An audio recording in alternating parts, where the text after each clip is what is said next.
All right, ladies and gentlemen, as we ease into the end of the year, we've saved the best for now. That's right. Cindi Featherston-Shields is here all the way from the rose capital of the world, Tyler, Texas, a 28-year veteran in the business. She's an outstanding leader in her community, hugely successful. That's right, 28 years in the business. Can you believe that? This is what you call Hall of Fame material. She's going to be with us coming up next, right here on Cliff's Notes. Real estate agents, are you struggling with the day-to-day grind, dialing for dollars, putting in hours of floor time with little to show for it? Are you looking for tips, tricks, and tactics to accelerate your career as an agent that will have you closing more homes, working with more clients, and earning more money than ever before? Hi, my name's Cliff Freeman, and I've spent the past 2 decades of my real estate career running one of the top brokerages in DFW and personally coaching over 1,000 high-performing real estate professionals across North America. I created this podcast to share the strategies and tactics you need to explode your real estate business. I guarantee it. All right. Ladies and gentlemen, welcome, welcome, welcome. You know, we're getting close to that ho time of year, and I'm super pumped. C3, how about you? Are you ready? I'm excited to, get some cooler weather and spend some time with you and the rest of the family. Yeah, man, it's going to be family time, and we're all going to be, you're headed actually to New York to visit family tomorrow. Yeah, bright and early in the morning, I'll be on a plane, and we'll be there visiting my other extended family that lives up in the north area. The Irish part of you there. That is, having a few pints, Yeah, a few pints and a few hangovers, yes. Yeah, right, yeah, it'll be fun, though. It'll be good. I'm excited to get back. For sure, yeah. Hey, I'm super stoked. We've got Cindi Featherston-Shields with us today, and she is a rock star in East Texas. God, we had the most wonderful lunch with you. Thank you very much. And you drove all the way here from Tyler. I don't know. How long is that drive these days? Oh, it's a couple hours. It was nothing. It was absolutely nothing. It was a beautiful drive into Dallas today. Yeah, super. And I'm so glad I did. I mean, you guys are amazing. You've rolled out the red carpet today. Well, Paradise Bakery, if that's red go. carpet, That's it. I'll take it. Mm-hmm. Okay, but we're super excited that you're here. Mm-hmm. You are one of those rare breeds, when you see, what does your license start with? What number? You know what? I don't even know. I guess I need to pull it out and look. See, I've been around a while. She's had it so long she doesn't remember her license. I don't remember. Yeah. I have somebody that types that into contracts for me. Okay, all right, makes sense. Mine starts with a 03. Okay. Right? So when you see people these days, everybody's in 07, maybe in 06. Yeah. Oh, they have 8s now? They're at the 8. Oh my gosh, man. Wow. It's time to thin the herd. I'm telling you. But seriously, you have been a cornerstone in this business, and not only did you spend your career in real estate in Tyler, but you were actually born and raised there. Yes, I was born and raised right in Tyler, Texas. I moved off to Atlanta, Georgia for 1 year when I was 21, and then I came back home. 21 and 21. Came back home. No matter wherever they go, they always come home, right? Back home. Isn't that what they say? Yeah. I think so, yeah. So tell us about, real estate. Gosh, 28 years, and I'm looking how long I've been in the business. You know my story. I was in it, out of it, and in it again, and then out of it, and that kind of thing. But you consistently, this was your commitment. This was your career. When in your life did you have that, we call it a zero moment of truth, where you just said, man, real estate is my deal. I'm not going to do anything else. That's my calling. Okay, well, let me just tell you the story. I tell you, my partner and I at the time, a good friend of mine, John, we're still great friends. We were basically building and flipping houses in the 90s, late 90s. I didn't have a license. His family had put in a subdivision, and so that was back when the S&L started to crash, those non-qualifying assumable loans, that kind of thing. You probably remember those days. Oh, gosh, yes, the S&L crisis and all that, Yeah, we were picking up those, and we were flipping those, and we were hiring agents to do that for us.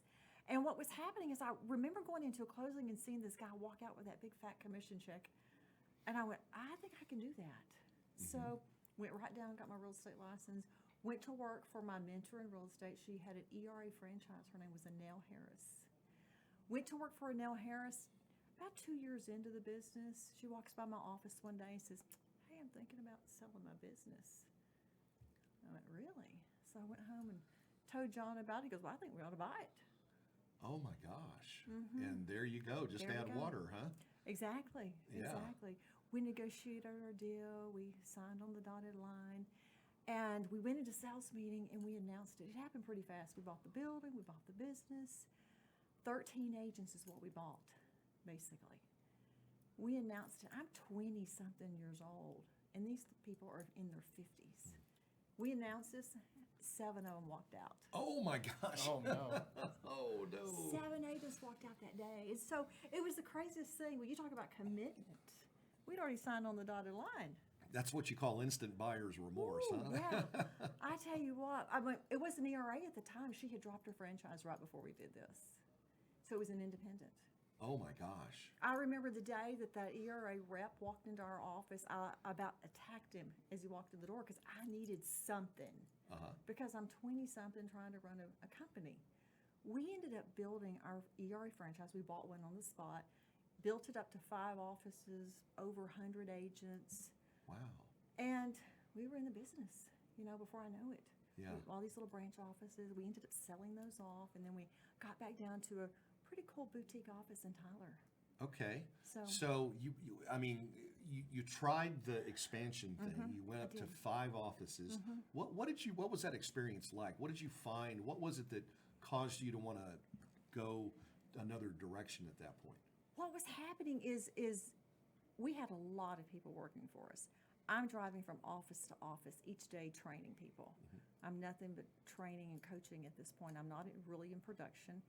But I looked up and I noticed there's a lot of liability here. There was a lot of lawsuits. When you have over 100, 120, 130 agents, you're fighting lawsuits. I hate to say that because people want to sue you in the real estate business, and we were fine. I remember at one point we had 6 of them.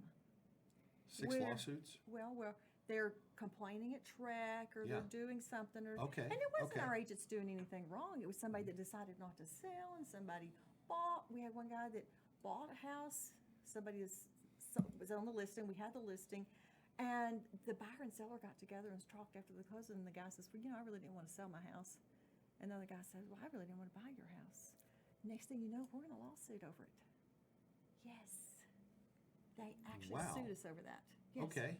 Because they felt like we did That's not crazy. communicate. I know. Yeah. Just stuff like that. And Yeah. so I started thinking, I don't know if I want to do this. So Janice Miller was a big ERA representative and big top producer. I thought, I think I want to be like her. So I got with Janice. She talked to me a little bit. She flew down to Tyler and did some stuff with us. And I thought, well, I want to be a producer like Janice is. And I'm going to just scale back down and have a boutique office. That's what we did. So kind of avoiding some of we hear the typical headaches that brokers get.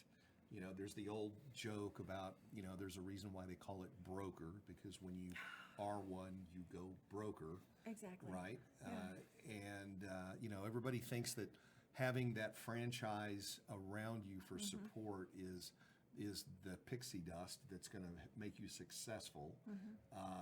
And I guess your experience was, I'm sure the franchise offered some value for you. It had to, right? Obviously, at 20 years of age, you don't have a lot of business experience. They have all the structure in place and SOPs and training and so forth. So there's a lot of value there. What was different about the way business was done back then compared to how it's done now? Where did the leads come from back when you got into the business? Who was the one that generated the leads? Well, the broker did, because it was not about what websites you were going to be on, because back then we didn't have really, our contracts were not even written on computer yet when I started in this business. Sure, I remember. We tear it off the tablet, roll it up in the typewriter. The MLS was a button you pushed on this little machine. You typed in HOT for hot, for the hot sheet, and it would just print it out on this roll paper. And our office was known for the first fax machine that was ever in Tyler. That tells you Really? how long ago that was. Wow. Yes. Okay. So what happened is, the way we got leads is how big was your ad in the newspaper? Right. And how many newspapers are you going to be in? Because when we had multiple offices, of course, we had a lot of ad spend there.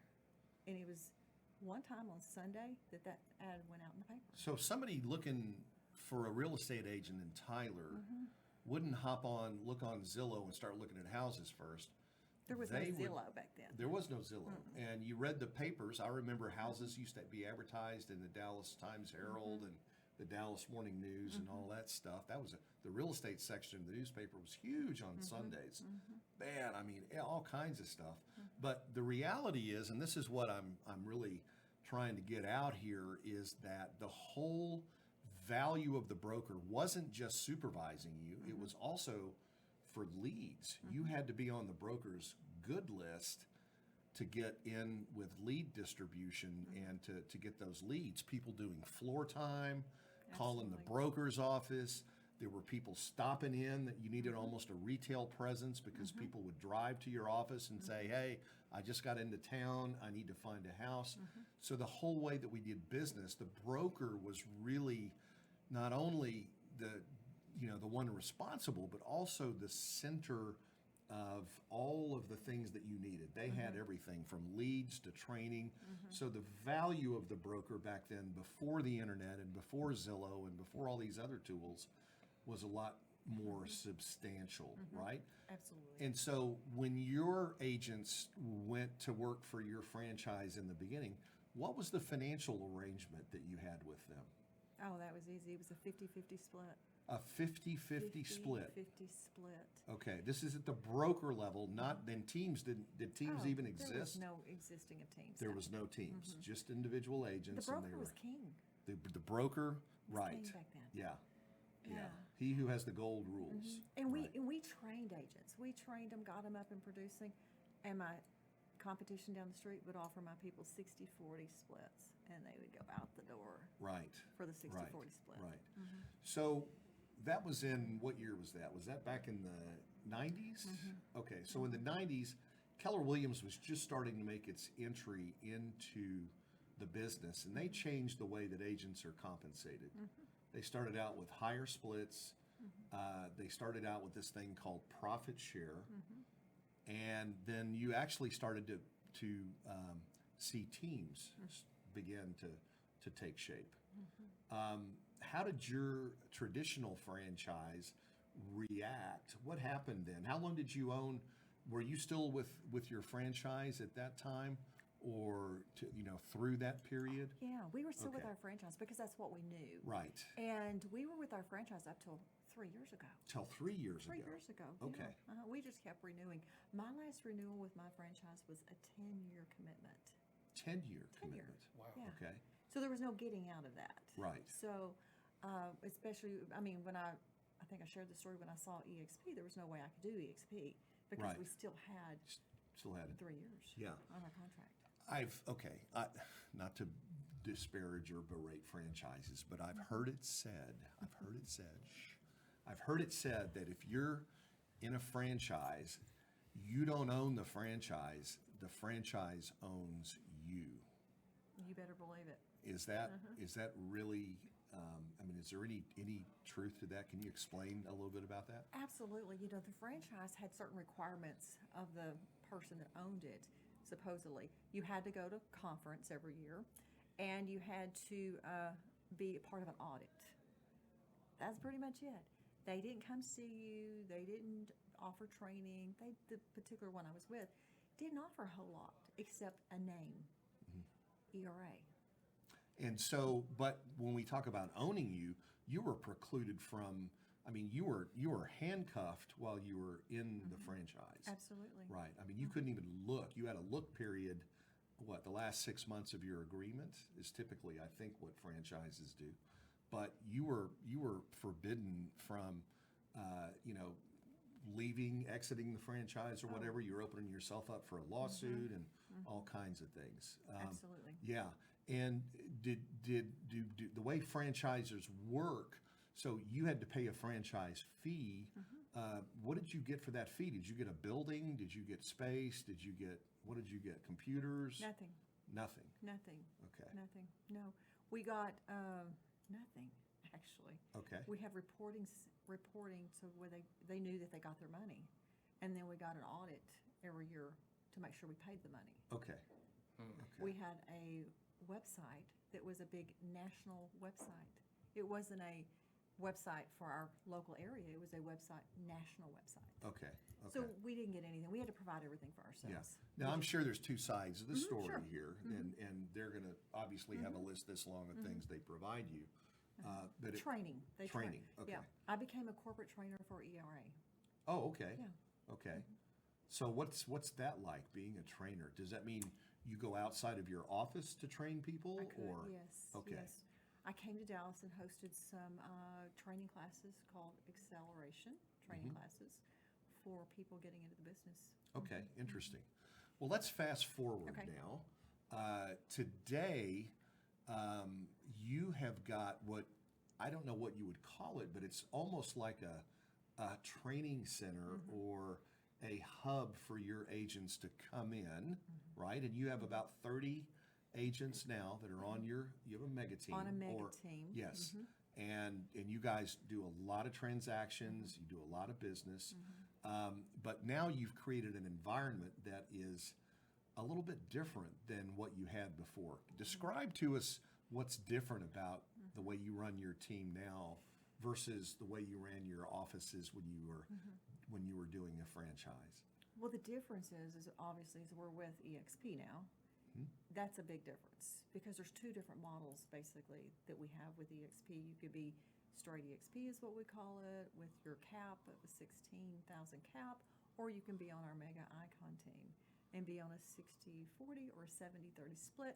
But on those splits, we write your contracts, we carry to close, we take the pictures of your listings, we put the sign in the yard. It's full service. So essentially, that frees up the agent to really focus on the money-making part of the business, which is sales, and it allows them to leverage their time. And so I would imagine that your production per agent is pretty good. We do have some good production per agent, but what happens is when they get into those production levels, a lot of them want to go grow their own teams, and we encourage that. We want them to grow their own teams and go out into the EXP straight model and grow a team as well. Right. And so for the benefit of the audience who may not understand why that works at EXP, because if you were to say that at another legacy brokerage, people would say, well, that's just creating your own competition. And, the only way for these people to move up is to move out. Typically, you'll never see a dime's worth of revenue off of the time, effort, and the energy that you invested in these people to make them good. Why is it different at EXP? Well, I will tell you, EXP, I believe that there is no better model out there than EXP. There is not a better model out there. And the reason why is because you can do a revenue share portion. There's many ways to get paid. Revenue share, stock. You can buy stock with EXP at a 10% discount. You can take 5% of your commissions at a 10% discount and start a stock account. That can grow pretty fast. It's very lucrative. Yeah, we've got stories of people who've like paid their parents' house off and Exactly. Things just with the stock that they've earned. And you get awarded stock and it's just a question of do you have the discipline? A lot of people, realtors, if we were all smart, we'd be set up for retirement. But have you ever been to a realtor's retirement party? Never. I haven't either, and Right. until recently. But the fact is now realtors have an option to be able to retire. I call it a kind of a different version of a 401k with the discount that we get when we buy stock and stuff. But it really allows for people to create that transition from being on the transaction treadmill, like that crazy mouse that's running until it passes out or dies, right? And, being able to have a soft landing into retirement.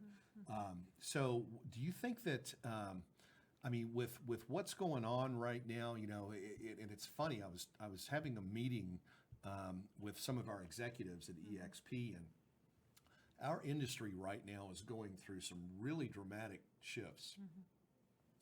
And for those of you in the industry who are watching, you're very well aware of what I'm talking about, and specifically this crazy class action lawsuit. Now, I'm not going to talk about the lawsuit specifically, other than the fact that it could potentially change a little bit about the way that we do business here.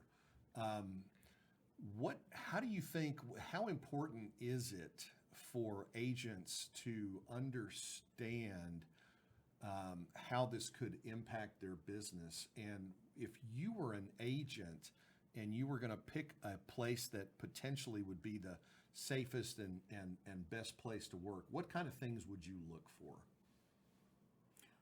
Well, I would actually want to pick somebody that is going to, number one, train you on this. This big NAR conflict that we're going in, and we're seeing right now with this lawsuit, I know Glenn Sanford came out and did a podcast immediately on it and kind of told the position of what EXP believed in this lawsuit. And I know you've been in the business as long as I have, or longer. You see where we started with no agency relationships before we all represented the seller. Mm-hmm. And then they went into buyer and seller agency relationships. I feel like it seems like where we're going is back to the Wild West, where we're going to be just representing sellers again, is what it looks like. Mm-hmm. Mm-hmm. And so I know you didn't want to go down this rabbit trail and talk about that as much, but I think that the independent brokers, franchises, because franchise gives no real leadership. I mean, you have bought yourself a franchise, you pay your 6%, but there's truly no leadership a lot of times in franchises. Mm-hmm. I feel like we're kind of protected with EXP because EXP is the broker. Right. I right. have zero liability. You know how well I sleep at night right now? Yeah. Knowing that I have zero liability as a broker. Yeah. We run our team very tight. I mean, we do compliance, but I will say EXP, we've been through a few little things since we've been with EXP from the standpoint of a track violation or wanting to be a track violation. EXP steps up to the plate. Anytime you have a problem, I was amazed how much they stepped up to the plate. And they told us to write a timeline. They put our lawyers with us. And I mean, we never heard anything else about it until it was settled. Yeah. I didn't have to go sit for hours in some mediation like we were having to do before, and depositions. Yeah. So, boy, that brings up such a great point, Cindy. And you're familiar with the independent brokers, and how they operate. Are they going to be deer in the headlights here, or what? I mean, what are the risks right now of trying to support and defend? There could be litigation coming from everywhere. Every attorney that's looking to get on the bandwagon here is going to be targeting everybody. But what are the risks that some of these independent brokers run by not having a backstop? Absolutely. I'm seeing brokers opening up in the business right now with a flat fee model, $500 a transaction. They've never had their first lawsuit that they've ever had to tackle. They've never had their first track complaint they've had to tackle. They have no idea what they're doing for $500 a transaction. And think about what a lawsuit would look like on that person. Think about, would you imagine taking $500 from somebody and then you have to go fight the lawsuit for them? And be in mediations and be in depositions for them. Yeah, I don't know if they would, because they wouldn't have the money to do it, right? I mean, that's one thing. Yeah, a lot of times they don't have the money to do it, but and at $500 a transaction, you're not going to accumulate a lot of money to do that. I've always wondered, remember the old skit on Saturday Night Live? You were too young, but there used to be one about a bank called the Change Bank. And what they did is you walked in with a 20 and they'd give you 5 ones, a 5 and a 10. Or you could walk in with 100, they'd give you 4 20s, a 10, a 5 and 5 ones. They were called the Change Bank. And you know how they made money? Volume. Well, and volume is scary. It's like, oh my gosh. You can't, zero is still zero, right? Exactly. So the thing is that, and we see, flawed models come up all the time, people with great ideas, but really no business background behind them. And it doesn't last long. But, I think you nailed it, is that nobody has ever experienced anything like this before. And most people don't have a war chest set aside to be able to go through just depots alone, that's a very expensive part of any kind of litigation. And if it got to that where you had to fund that type of stuff, you'd be out of business. I mean, Yeah. literally. All it takes is one. Yeah. Sometimes, yeah.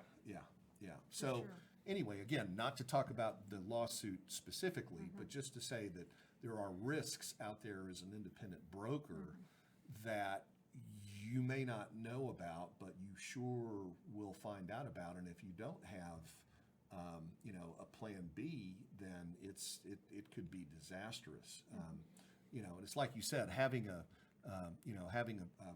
larger partner, a platform that allows you to operate under their umbrella it just makes a lot more sense for sure.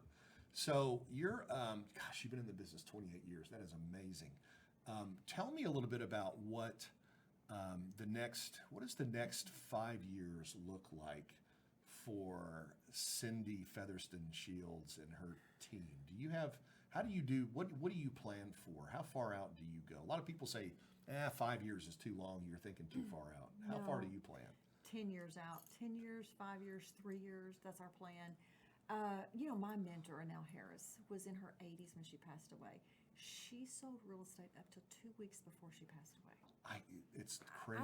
I don't want to do that. Yeah. Right. And I'll be honest with you, I Yeah. don't want anybody that's associated with me on our teams having to do that either. Amen. Yeah. And so what we're doing is we are pouring into agents right now, pouring into them growing teams through revenue share. We want to see them grow a team. So, because I've got a really good friend that we brought her from being a bookkeeper for me for $13 an hour back in the day, and now she's a multi-million-dollar producer. She makes $250,000, $300,000 a year, buying her own stuff, flipping her own stuff, and she's doing fabulous. But she's tired. She's tired. Oh, She does gosh. not want to keep doing that hamster wheel. This is where we help her go out and grow that team of people, that revenue share, and be able to have some money set aside. Right. Because as a realtor, it doesn't matter how much money you make, you're going to spend every bit of it. Yeah. You're going to go buy something. You're going to go buy a house. We do that, don't we? We do. Yeah. We do. We Yeah. spend every bit of it. Yeah. Well, we work hard. We like to play hard, right? We like Yeah. fast cars and big houses Exactly. and things like that. Yeah, for sure. But this revenue share part of this, it's fascinating. Yeah. This plan that EXP has. Yeah. So given the rain clouds on the horizon here, and again, I wear sunglasses to bed just in case the sun comes up in the middle of the night. That's how optimistic I am. However, given the rain clouds on the horizon, what recommendations, what would you advise somebody, in the business, maybe he's only been in the business a year or two right now, who's looking at this going, am I in the right place? Did I really think this through, or should I be doing something else? What advice do you have for somebody in that situation? I'll tell them first, turn the news off. Okay. And don't watch the news every day. Don't get into the political arena of believing everything you see on the news. Put your head down, nose to the grindstone. You have no other option, and you're in this business. This is the best business I think anybody could be in. I really believe that. Yeah. It will set you free if you do the business. You got to do the work though. Right. And so, I think real estate is wonderful business for a female especially. I think that there's no other business that you can be in that can make the money that you can make in real estate. Yeah, well, we don't have to produce what we make. We don't manufacture anything. We get to sell huge assets that we don't own. The capital that it takes to get into real estate is very nominal at best. And yet we have, the opportunity to essentially, we're only limited by the 6 inches between our ears, right? Absolutely. In terms of the money we can make. And yet it's funny because some people can't get off the ground in this business. Why do you think that is, Cindi? Because it's so easy for people to quit. Think about it. People quit. It's so easy. They come into the business. We have people that get their license, and I think I shared with you at lunch, they will go punch a clock for the boss man and make $15 an hour, $20 an hour, but they won't go punch a clock for themselves. We have a conference call every morning with our people at 8:30, and I tell them, I say, punch the clock for yourself and get on this call, because this is what starts your day. It starts the wheels into action. It's the KPIs. It's what they report. And if there's no accountability, I mean, you're holding yourself accountable. I'm not holding them accountable. They're holding themselves accountable. When they punch the clock, it's punching it for themselves. But what we find is that people don't want to do that. Yeah. Why do you think that is? Is it fear of disappointing somebody else? I think our society is so conditioned on working for somebody else. The entrepreneurial spirit it's not taught in high schools. It's really not taught in colleges. Yeah. And I think that you grow up in the families and you just go punch a clock if your mom and dad punched a clock. That's what you do. It's like going to college. If that's what you're going to go do, your parents went to college, you're going to go to college. I didn't go to college. I went out there as an entrepreneur and was ignorance on fire starting my business. I love that. Ignorance I on was. fire. I didn't That's know. great. That's a writer down I there, did guys. not know what I was doing. Yeah. But I'm telling you, there was no option. There was, when we wrote the check to buy that company and 7 agents walked out, do you think for 1 minute I'm going to back up from that and go, oh, they walked out? And Well, you burned the boats. You didn't have a plan B, Exactly. I right? didn't have a plan B. Yeah. It was either get it done or get it out. I mean, it's Exactly. yeah. There was yeah. no option, yeah. Yeah, and I think people sometimes they get into this business and they're just not committed. They think that when they get their license, all of a sudden a money tree, sprouts up in their front yard, and the leaves they just drop dollar bills in their front yard is what people do. But the reality is this is a hard business. It is a hard business, but I'm going to tell you, if there's some advice I could give, it is so worth it. Yeah, It's so worth it. yeah, To dig into it and learn the business, be a life learner, learn this business. Yeah. Because And- at the end of it, it is so worth it. and you're not just talking through both sides of your mouth here. You actually, how many deals did you do last year? 52 deals. I mean, I sell real 52. estate as well. And Yeah. so Wow. I have a geo farm area. I have the events that we host. I'm belly to belly with my clients. Yeah. I'm having dinner with them. I'm giving them gifts. I'm handing them out pies at Thanksgiving. We did over 100 pies on just my people at Thanksgiving. Let me know when you're doing that next Yeah. time. I'll come have a Let's- pie. We'll have a pie. We're hosting a big event tomorrow night. There'll be 200 of my clients and dearest friends Tomorrow there night. Tomorrow night. Yeah. Wow. How do you get on that list? That sounds Yeah, good. you ought to Yeah. come. You ought to come. I will tell you, it's an annual event. We've done it for 12 years. That is and awesome. our clients look forward to it. Yeah. Yeah. So tell us, and gosh, can you believe this? It's already the top of the hour here. We're almost out of time, but tell us real quick about some of the ways you're giving back to your community. You have something called WAGS that you're part of. Tell us about that. Oh, yeah. We started WAG several years ago. It's a nonprofit. We started as a fundraising arm for a local rescue. I was on the board for the local rescue. Recently, we kind of made a pivot with it. We've had a boutique for 2 years open. We have retail and consignment. All those proceeds go to a charity.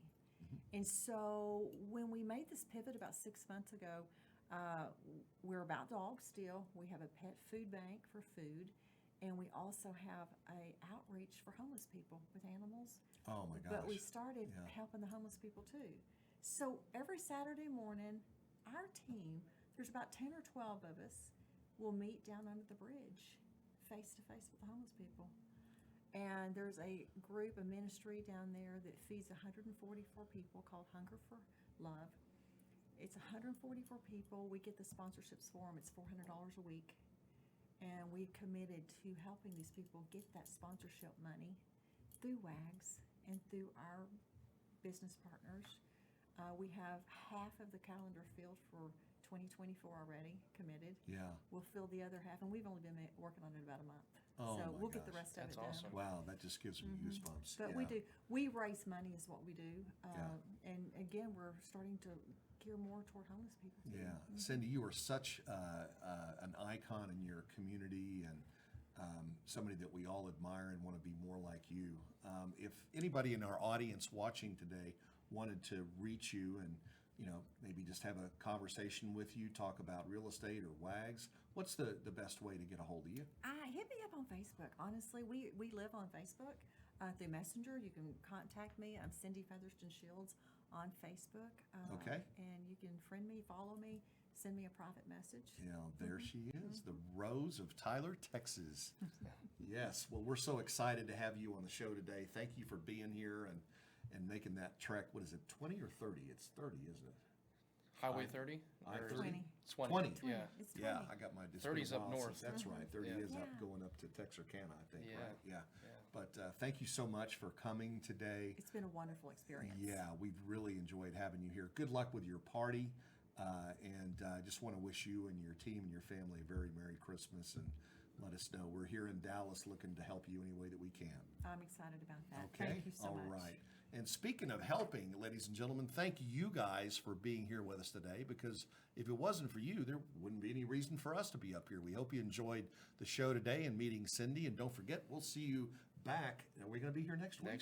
Next week, I think we are. We are. It's the Yes. holiday season, but hey, we're going to make it back here, and we'll see you again right here on Cliff's Notes. So tune in every Thursday where we'll give you the tips, tricks, and tactics to explode your business. I'm Aaron